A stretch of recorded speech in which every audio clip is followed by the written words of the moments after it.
Hello সবাইকে।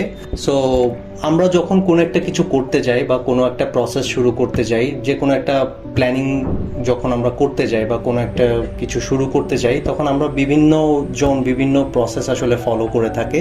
So এটার আসলে অফিসিয়াল কোনো কিছু নেই তেমন একটা, সো বলা চলে আবার আছেও। সো ওয়ার্ল্ড ওয়াইড রিকগনাইজ কিছু প্রসেস আমাদের আছে, সো যেগুলো আমরা অনেকে জানি অনেকে জানি না। সো ইন দ্যাট কেস ওরকম একটা ব্যাপার বেসিক্যালি আমরা আজকে এরকম একটা প্রসেস নিয়ে আমরা কথা বলবো, একটা থিওরি নিয়ে কথা বলবো। সো থিওরিটার নাম হচ্ছে ডেমিংস থিওরি। সো ডেমিংস থিওরিটা বেসিক্যালি কি? সো যখন আপনি কোনো একটা কিছু করতে যাবেন, সো ওই টোটাল প্রসেসটাকে কিভাবে আপনাকে প্ল্যান করতে হবে, কিভাবে চেক করতে হবে, কিভাবে কাজটা করতে হবে, এই সমস্ত ব্যাপারগুলোকে আপনাকে একটা ডায়াগ্রাম করে নিয়ে আসতে হবে। ডায়াগ্রাম মিনস আমি বোঝাচ্ছি ওভারঅল একটা টেবিল করে ফেলতে হবে, যাতে করে আপনি পুরো প্রসেসটাকে অর্গানাইজ ওয়েতে আপনি ডিল করতে পারেন এবং শেষ করতে পারেন, শুরু করতে পারেন এবং শেষ করতে পারেন।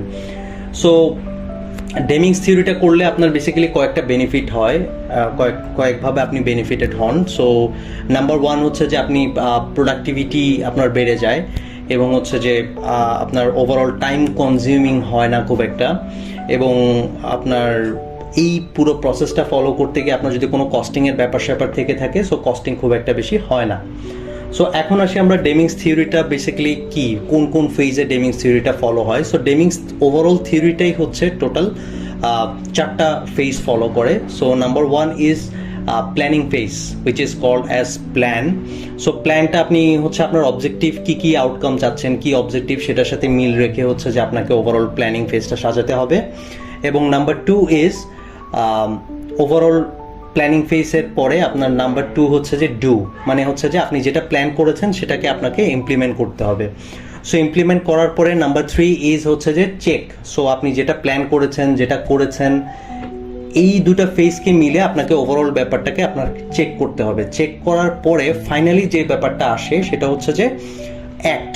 অ্যাক্ট মানে হচ্ছে যে ওভারঅল আপনি যে প্ল্যান করলেন, আপনি ডু করলেন, আপনি হচ্ছে চেকিং ফেজ কমপ্লিট করলেন, তারপরে এই তিনটে স্টেপকে সামারাইজ করার জন্য এবং ফাইনালি কনক্লুড করার জন্য আপনাকে পুরো ব্যাপারটাকে ইনস্টিটিউশনালাইজ করার জন্য আপনাকে এই প্ল্যান, ডু, চেক অ্যান্ড হচ্ছে অ্যাক্ট, এই প্রসেসটাকে ফলো করতে হবে। সো এই টোটাল ব্যাপারটাকেই আসলে ডেমিংস থিওরি বলে সবাই চেনে, জানে এবং সবাই ফলো করে। সো আমরা হয়তো খুব একটা করি না, আমরা যখন কোনো একটা কিছু প্ল্যান করি বা কোনো একটা কিছু করতে যাই, আমরা হয়তো এত থিওরি এগুলো করি না বাংলাদেশি হিসাবে। সো অনেক পৃথিবীর অনেক দেশে হয়তো ওই জিনিসগুলো করে থাকে, এবং কোথাও কোথাও এরকম কিছু প্র্যাকটিস আছে যে কেউ কোনো কিছু করতে হলে কোনো একটা থিওরির মাধ্যমে